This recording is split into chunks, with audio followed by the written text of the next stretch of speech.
Philly Debatable, the show that debates the Philly sports topics you're discussing. Looking into the camera on this episode, Jon Jansen. Thanks, Hello, everybody. It is a Thursday edition of Philly Debatable. Today's date is June 22nd, 2023. We got a lot of really interesting sports conversations to get into, including the NBA draft going down this evening. Jon Jansen, you ready to go? Yes, I am. I'm always ready to debate you, Sean Brace. All right. Question number one on today's episode of Philly Debatable. Were you sleeping last night? Well, if you did, then you might have missed the blockbuster trade that took place between three teams. Now, originally slated, it was supposed to be the Clippers, but Malcolm Brogdon was unavailable to be traded due to some stuff with his medical records, physicals.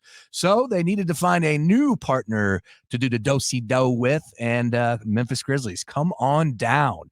Marcus Smart on his way out of Boston. That's all Boston is known as Marcus Smart. He's the backbone of the operation up there. And now he is heading down to the Memphis Grizzlies.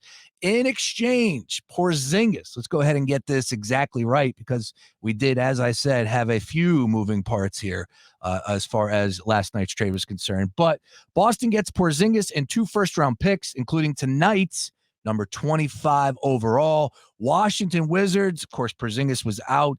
Tyus Jones and Gallinari and Mike Muscala, plus tonight's 35th pick, goes to the Wizards, and Memphis ends up with Marcus Smart. So question number one to you, Jon Jansen. Did the Celtics improve after last night's trade? Yeah, the Celtics improve, and this is just an organizational thing, and it reminds me of the Eagles as well. It's being able to look forward with also being present and making sure your team is better. Getting those draft picks is essential. That seems like they're getting a lot just for essentially moving Marcus Smart. Now, I know Marcus Smart looked at, as you just said, and I think you're right, the backbone of the operation, but the backbone eventually has to be your 25, 26-year-old wing in Jason Tatum, and also Jaylen Brown if he does stay. I know there's some Dame Lillard rumors out there, but I think Jason Tatum is your backbone of the operation. I know Marcus Smart's come up with some big-time playoff moments, but I think Kristaps, if healthy, can do that as well. But then again, you're looking forward because the Celtics can also continue to build their roster while getting a first-round pick. So yeah, I think the Celtics got better organizationally. I think they got better with draft picks, and also I think Kristaps can provide something to their game that they haven't had, because Al Horford isn't the type of player that Kristaps is, and Kristaps can be a sort of a unique player that Boston can utilize and I think make better. So yes, I think Boston definitely got better. Yeah, well, the odds will tell you that they got better. They were plus 550 on DraftKings Sportsbook to win it all, and now down to plus 450. So the odds makers will tell you Kristaps moved them that much. Yeah, they did. And I don't think they're done, and I'm pretty sure that a lot of people will be in agreement with on that. I think this was a great deal for everybody. Now, the Wizards, let's put them to the side. They're obviously tanking. They should have done it last year. It's a great deal for them because they are tanking. They are tanking. But I think the Memphis Grizzlies got better. Remember, John Morant's out for the first 25 games. And what exactly do we know about the Memphis Grizzlies at this point in time?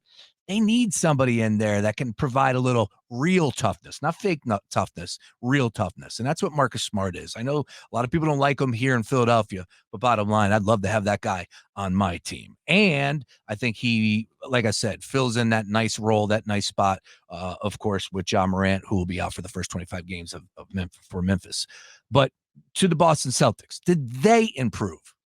It's different. It's interesting. It is a guy that does have his injury history, so I'm a little concerned about that. But here's what I know. When you don't win it all, you got to make changes, right? And even if you do win it all, you need to make changes. You got to stay fresh. You got to stay ahead of everything. So the Boston Celtics, they didn't make the NBA Finals. Last year was a disappointment.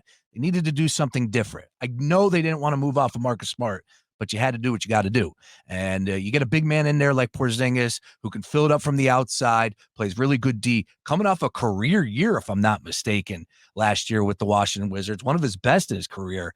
I do like the deal for everybody involved. And as I said, the odds makers already told you, yeah, the Boston Celtics did improve after last night's trade. And oh, by the way, ho-hum, those other first-round picks that they got as well. So yeah, and the Boston Celtics are acting like their two best players are 25-year-olds, and they're not going all in. They're looking ahead. Yeah. They're looking ahead for the next 3 years, 4 years, and also potentially making a move that could be kind of game-changing for them this year. It's a great move. It's a move that the Sixers don't make. It's like an anti-Sixers move, and it seems like a move that Boston's been making over and over again, and credit to Brad Stevens for that. All right, next question here on Philly Debatable. Let's get on over to the world of Major League Baseball. Nope, I apologize. That's my fault. Bad job by me. We're staying in the world of the NBA, and let's look at the camera, continue. Sean. Yeah, exactly. NBA draft going down this evening. Smooth operation. We know what's going to happen with pick number 1, right? Wembanyama is going number 1 to the San Antonio Spurs. No, What'd you just call him? Wembanyama. Wembanyama. Nope. One more time. Wembanyama. It's Wem, B-A-N. Well, I guarantee this. We'll hear his name pronounced 7 different ways tonight. You think so? I don't know. I think you're the only one struggling with this. You want to bet on that?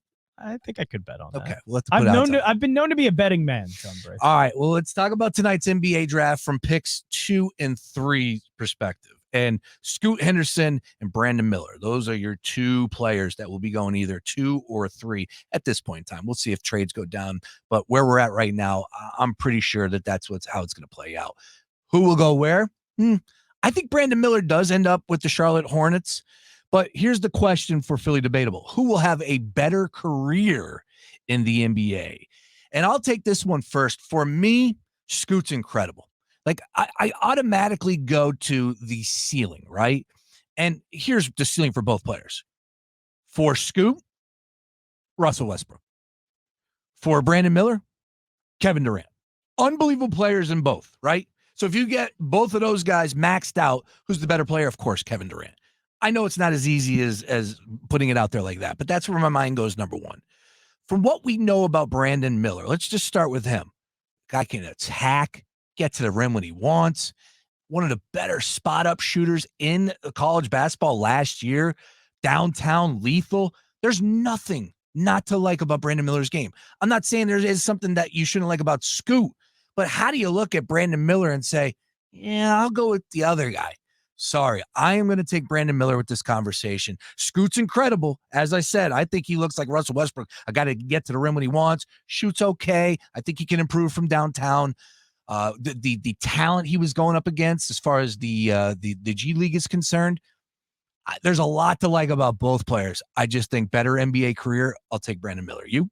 Yeah, well, I'll debate you on 2 things because I think Scoot is probably going to go number 2. I think Charlotte's going to smarten up and take, I think, the better player here in Scoot Henderson. They're not going to be, I think, enamored by the size. Obviously, Brandon Miller was talking trash to Michael Jordan, so I know everybody's been kind of infatuated with that, but I think Scoot Henderson's the one that has the higher ceiling here. I know you say Russell Westbrook, and I think the athletic profile certainly fits, but I think he's going to be a better scorer than Russell Westbrook. Westbrook, good scorer, just a really inefficient shooter, makes a lot of bad decisions offensively. But yes, look, Russell Westbrook is a very good offensive player, but he also became a very inefficient one. So I don't want this to seem like Scoot Henderson's going to be a bad offensive player. I think his athleticism is going to help him get to the rim. I think he's going to be explosive, create on his own, maybe a good ISO player. I don't think Brandon Miller is that. Kevin Durant, you're right. I just don't think he has the offensive arsenal. He's a really good spot-up shooter, which helps when you're, close to 6'8", 6'9". You have the wingspan that Brandon Miller does. So you are automatically going to be, good spot-up shooter with good size, but I don't know if he has an entire arsenal to his offensive game because I think we saw those flaws at Alabama where he seemed lost offensively and he wouldn't be seen for quite a while in some games. And I know it happened during the second round of the NCAA tournament. But yeah, Brandon Miller's game, I'm just not too infatuated with. Obviously the size, he's a good shooter, but I think the ceiling is actually a lot higher for Scoot Henderson. And I think the athletic profile is because of that and the just explosiveness that he has. I think he'll be able to do it all on his own. I'll tell you what, if you're going to wager on it, you better, because there's money to be made if you think Scoot's going number 2. Right now, Brandon Miller popped up to minus 500, and that was thank you to NBA rumors for moving these lines all over. Yeah, we'll see. There is money to be made if you feel like that's not how it's going to play out. But Brandon Miller is the favorite to go number 2 to the Charlotte Hornets, 3 with Scoot Henderson to the Trailblazers. Both of those guys are now minus 500 for both for the draft spots there, the draft slots 2 and 3. All right, looking forward to tonight's NBA draft. A lot to discuss there, but let's keep it moving. And as I said, now let's get over to the world of baseball. Yes, let's talk about the diamond and the story in Major League Baseball right now, Jon Jansen. The Cincinnati Reds. Simple question for us here right now and Philly Debatable. Team has now won 11 straight, First time since 1957 they've had a win streak that long. We're talking about the Big Red Machine, the dominating teams of the 70s, Chris Sabo and Eric Davis in the early 90s. And now this team with 11 straight, the longest since 1957. Simple question to you, Jon Jansen. What's up with the Reds? A sudden surge of the youths. I think Elly De La Cruz has certainly been an injection to this Reds lineup. Mm-hmm. I mean, he's got everything. He's got speed. He's got power. He can get on base at a high rate. And when you get on base at a high rate, that means you can steal at a high rate. He's just the total package for the Reds. And I think it's been an injection to them the same way last year when you got guys like Rutschman and Henderson up. Baltimore was able to show signs of, hey, this youthful movement could actually be a sign of turning things around for Baltimore. I think this is a really good sign of things turning around for Cincinnati, and I will even be fair. They do have veteran presence there with Joey Votto, but their pitching in the month of June has still been below average. This is not a good baseball team. It's going to show once they get farther into the season, once we get into the second half of the season, that their pitching staff is not going to hold up for the remainder of this season. It's nice to see. It shows that the Reds maybe aren't far away from a turnaround here, and next year we could be looking at the Reds for a team to make the playoffs the same way we did for Baltimore this year, and look where Baltimore's at. But yeah, that's the trajectory I see this in. I think there's a very comparable team in Baltimore last year. I think we're going to see the same with Cincinnati. It's a great story. I think it is the sign of things to come, but for this season and for the near future, I don't think it's indicative of what this team really is. Interesting. See, I disagree. I think they continue. I know they're going to hit their tough stretches. Everybody does throughout the course of 162. They're not going to go on a 25-game win streak, and that's all she wrote. No. But this team is for real, barring no freak injuries. And you brought up Joey Votto. The fact that he is now available on this team, he's the perfect guy to have in that clubhouse because they are going to go through tough stretches, and you're going to need veteran leadership like Joey Votto to lead the way. So I think they got the best of both worlds right now, getting Votto back, rolling hot. And oh, by the way, talk to me about this division. Right now, from the gambling standpoint, I love them to win the Central. We were talking about this last week with Mark Henry Jr. I want to give some shout out to him because he said 20-1 to win the Central when they probably were on their third or fourth game as far as the win streak was concerned. But you saw it. You saw the potential. And oh, by the way, who's blowing you away in the Central? Nobody. Right now, the Reds are in first place.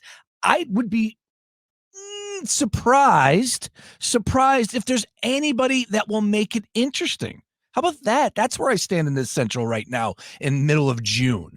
I'm talking about the Brewers, the Cubs. Nobody's doing anything right now. Yeah, the Cardinals are coming on strong a little bit here in the last 10 games, but I think the Reds are for real, and it might be a little too late for people out there, and I understand, but plus 350 to win the Central, yeah, I like that play. Yeah, jumping 20-1 at a price like that for the division with how bad it is, absolutely. I'm not going to say that's a bad plus play. 350? Plus 350, no way. It's just you can't do it with a pitching staff that bad. They still, again, who's winning the Central? I still think it's the Brewers' division to lose. I still think the Brewers have the steady hand here. They're not getting great pitching out of Corbin Burns, which is obviously concerned with all the issues that he had with arbitration and contract situation entering the year. But the Cardinals still have the steady hand. Not the Cardinals. The Brewers still have sort of the steady hand. I think they can remain consistent. It's not like the Reds are taking this commanding lead over the Brewers. This pitching staff and the pitching woes for the Reds is going to come into play at some point. And when it does, that regression is going to hit them extremely hard. So I just can't take what I'm seeing now from the Reds when every indicator outside of just the fact that they've been able to hit the ball pretty well, Elly De La Cruz looks great, and they're winning a lot of games, that's going to be what they are and indicative of what they are. I don't think it is. There are too many things, too many numbers that suggest that this just isn't sustainable. Well, we need them to continue on their winning ways as they have, I believe, a 3 or 4 game series against the Atlanta Braves coming to Cincinnati after. Yeah, that ship has sailed for the Phillies. That ship has sailed. It's June. Are you ready to admit that? We debated that before Sean Brace on a previous episode. Are you ready to concede the Braves and won that division? Anybody the division in the middle of June. I'm just not going to do it. That's fair. All right. Question. Seems like you want to give the Reds that division. So. It's fair. Question number 4, Philly Debatable. Let's get to it.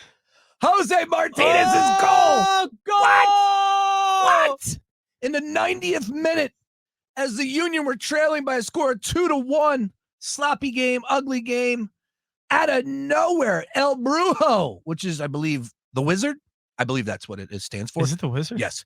Jose Martinez from way downtown ties the game up, and the Philadelphia Union leave Orlando with a point.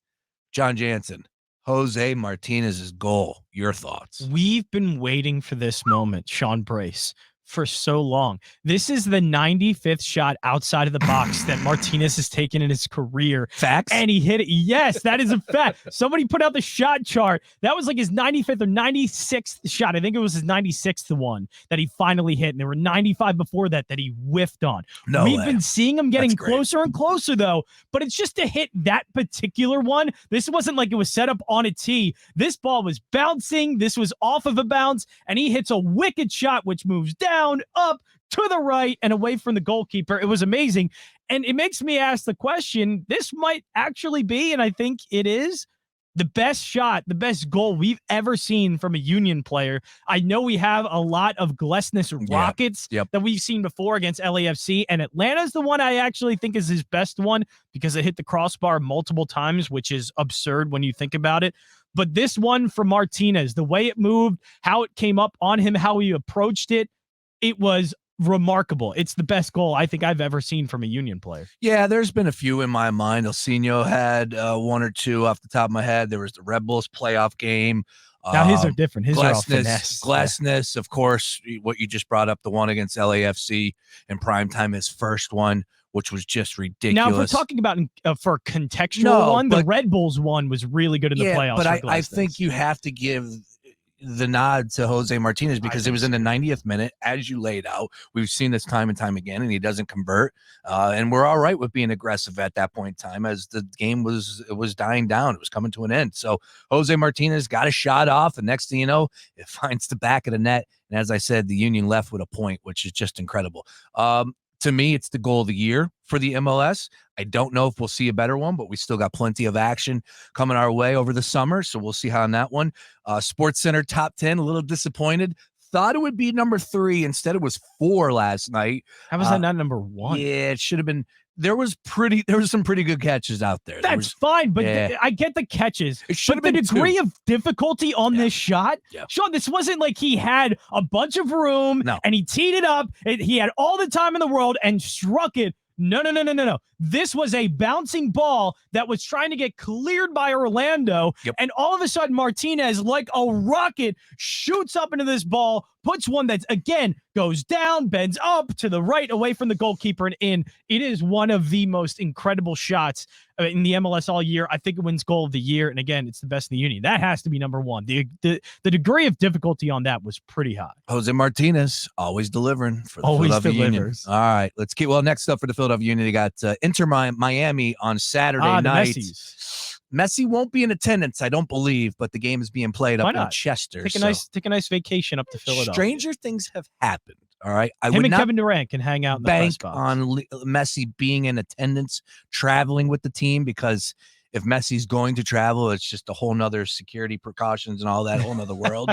But stranger things have happened, so we'll see. I am actually going to be in attendance on Saturday night. My first. Will you game. really? Yeah, I will be up there. Looking forward to it. Weather will dictate a lot on that one. All right, just say if it's pouring, maybe I might not be, but if it's nice, dry, if it's dry, I will be there Saturday night. Looking forward to it. So you won't be there. All right, question number 5. Final question here on Philly Debatable, and Jon Jansen wants more football talk. So I said, you know what? Let's go ahead and tee one up for him. First of all, Roy Burton and I got into this conversation yesterday on the Daily Ticket. Roy doing a great job covering all things fantasy for us in DFS for The Gambler.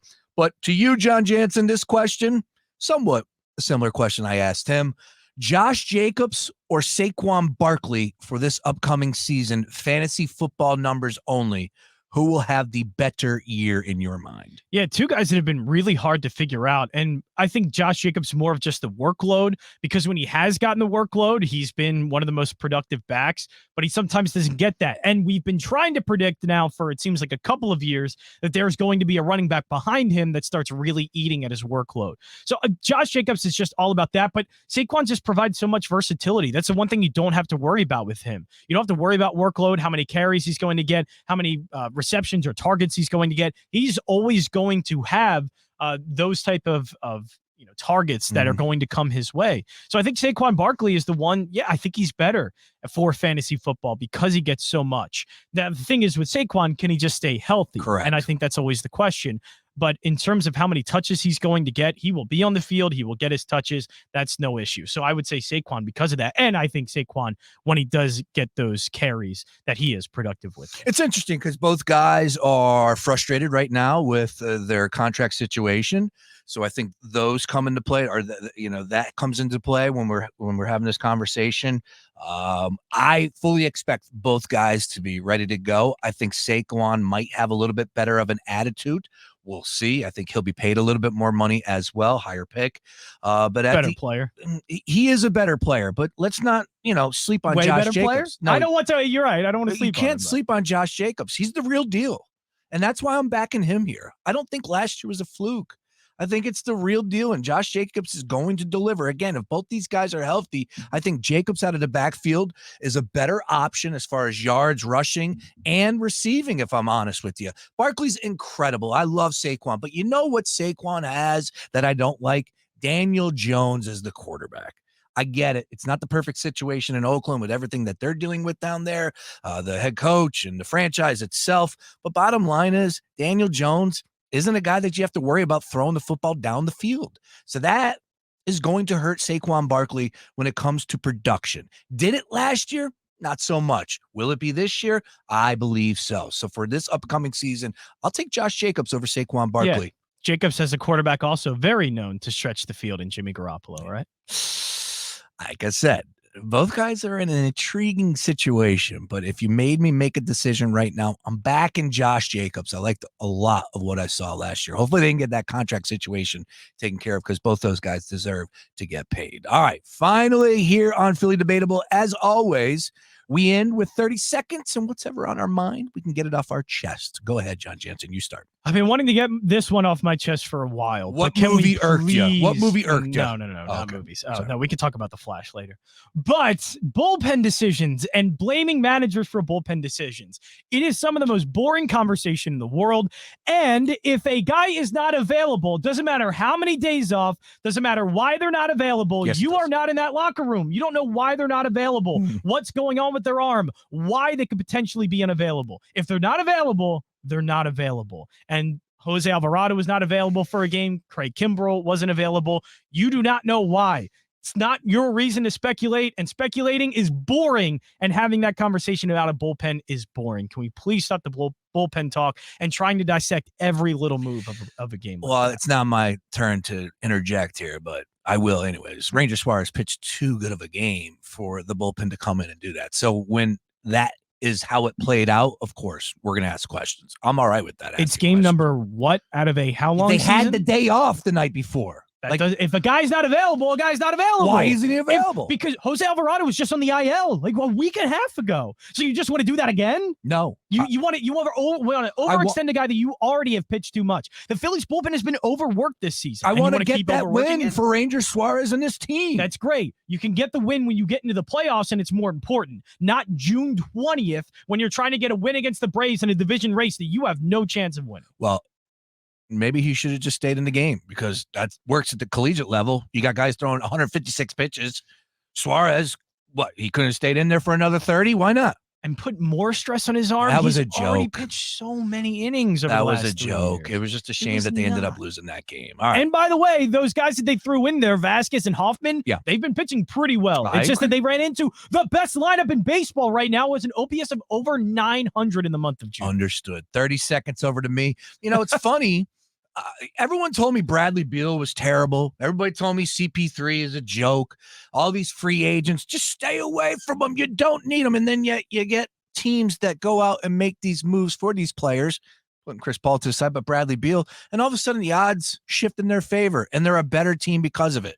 It's just frustrating. Sixers fans are all over the place. One day you're telling me, you know what, let's take a pause here. The next you're saying, you got to go get Damian Lillard. We got to compete this year for an NBA championship. Yeah, you have that right, and they should have been active to get Bradley Beal. Whatever you got to do to get Damian Lillard, whatever you got to do to get Chris Paul, we need playmakers on this roster. It's about winning an NBA championship. It's not about advancing past the second round in the East. Nobody cares about that. It's about getting superstars. No matter what you have to do, that is how you're going to win an NBA championship. Not with hoping that at pick number 21, you get a guy like Tyrese Maxey. That just does not happen in the NBA draft. And oh, by the way, the Sixers don't even have a draft pick in the first round. So we're really grasping there. They should be aggressive to go after anybody that can help them this year, whether it's Bradley Beal, CP3, Lillard, I don't care. Go out there and get some players that can help Joel Embiid and hopefully James Harden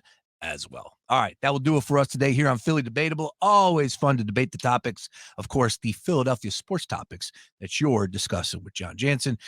You can catch us on the Daily Ticket 3 to 6 p.m. today and tomorrow as well. And be sure to check out, of course, all of our content at foxphlgambler.com. And if you're watching on YouTube right now, please subscribe, tell a friend, share them, let them know. Philly Debatable every Tuesday and Thursday right here.